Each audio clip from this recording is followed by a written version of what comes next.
Don't look now, and definitely don't look down. But skyscraper climbing has come to be a full-blown trend in Russia. The phenomenon is terrifying in its sheer, stupid simplicity. You find high buildings and landmarks that are grossly dangerous to climb, and then you scale them, without the benefit of a safety harness. Of course, as is the case with most social media-fueled trends nowadays, it only counts if you chronicle the experience through pictures or video. Despite its surging popularity, this high-risk aerial climbing trend is wholly and entirely illegal. But if a 1,000-foot skyscraper isn't going to deter a Russian thrill seeker, the threat of police enforcement probably isn't going to do the trick either. Russian Daredevils. The rising trend and why it's so popular.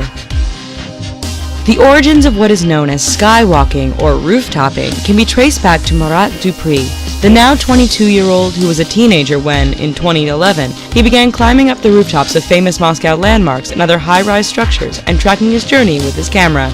Dupree became equally adept at sneaking past security guards and evading authorities as he was at scaling buildings that probably weren't meant to be scaled. Although extremely unsafe, the dangerous activities certainly produced some spectacular photo and video imagery, so the evidence of Dupree's adventures soon spread quickly across the internet. In September of 2011, the Skywalker's acrophobic pictures caught on and were featured on sites across the world. Pictures show the then teen standing atop historic structures like the Peter I Monument and the Moscow Tower, while devoid of any assistance in safety gear. The skywalking pioneer made himself known in November of that year, being interviewed in Russia's multilingual, far-reaching Russia Beyond the Headlines newspaper. In the interview, Dupree revealed that the views he is able to capture through his climbs greatly outweigh the inherent risks that he takes. This balance between trying to avoid glamorizing something so dangerous and reckless while still celebrating the awesome spectacle of the images became an ongoing challenge for news and blogging outlets. Even as teens like 19-year-old Vitaly Raskolov were getting arrested after climbing a pair of bridges in Vladivostok, the photos that came out of these perilous acts were winning awards, including one as a part of the Telegraph UK's 2012 Best of Russia photography competition. Shocking deaths. The 2012 arrest of Raskolov and 2 other skywalkers offered some level of warning over the perils of this extremely unsafe activity, although it barely scratched the surface as to the degree of danger assumed in participating in such a poorly thought-out stunt. As the popularity surrounding skywalking and rooftopping escapades began to surge in early 2012, so did the measures to try and prevent them. With a Facebook-spawned Mothers Against Skywalking group being formed in protest of the fad, the police increasing their presence in recognized skywalking hubs, and even arresting teens found loitering nearby. Recognizing the level of threat and the widespread nature of the viral phenomenon, Russian government officials have launched a safe selfie public campaign in recent years, urging teens to exercise more caution in snapping pics of themselves with the tagline, "Even a million likes on social media are not worth your life."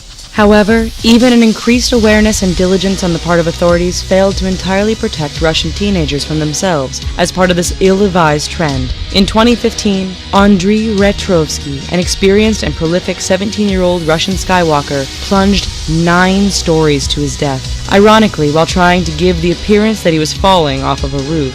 Tragically, the rope failed to absorb his weight, sending him into a free fall that was slightly cushioned by bushes. Despite the cushioning, local media outlets reported that he succumbed to extensive injuries in a hospital hours later. Retrovsky is not the only young daredevil to have given his life to the extreme, selfie-oriented sport of skywalking. A number of other deaths have been linked to the craze, including a French tourist in Australia who fell from a tower in Melbourne's central business district. There were reports back in 2012 of 5 Russian skywalking teens falling to their deaths in Chernobyl after gusts of wind knocked them off their precarious perches, although those reports have remained unconfirmed.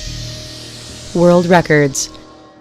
No official records exist for skywalking, ostensibly because even Guinness World Records, the preeminent authority on boundary-pushing excellence that has recognized grotesque feats such as heaviest weight pulled with eye sockets, finds the act to be so dangerously ill-advised and not fit to be legitimized with a record. But skywalkers live by the mindset that the sky is the literal limit, setting their own bars in a constant bid to outdo one another and themselves. In early 2014, Raskolov and partner Vadim Markhorov set a new standard for extreme skywalking by climbing to the top of the Shanghai Tower in China, the second tallest building in the world after Dubai's Burj Khalifa. Thanks to the GoPro video cameras affixed to their heads, the two documented the entire climb as they continued to the top of the tower and even further along its still under construction scaffolding extension. The video, which shows Raskolov and Markhorov appearing all smiles as they look down while literally up in the clouds. This marked a new highest height for the duo, who had previously conquered the Eiffel Tower in Paris and the Shard in London. YouTube popularity and social media. The breathtaking imagery afforded by these skywalking endeavors make it a natural fit for the social media universe. After all, it was the spread of images from Dupree's exploits that helped skywalking's rapid and troubling growth. A Google image search for skywalking returns an endless stream of high-octane photos that are alternately adrenaline-sparking and terror-inducing. Video of the GoPro-captured Shanghai Tower climb of Raskolov and Markhorov has now accumulated nearly 50 million views on YouTube. The two young men, however, owe a debt of gratitude to Dupree, who launched the extreme and underground, well, technically very above-ground sport, into widespread fame and infamy with the now iconic Skywalker YouTube video, which was uploaded on January 7th, 2012.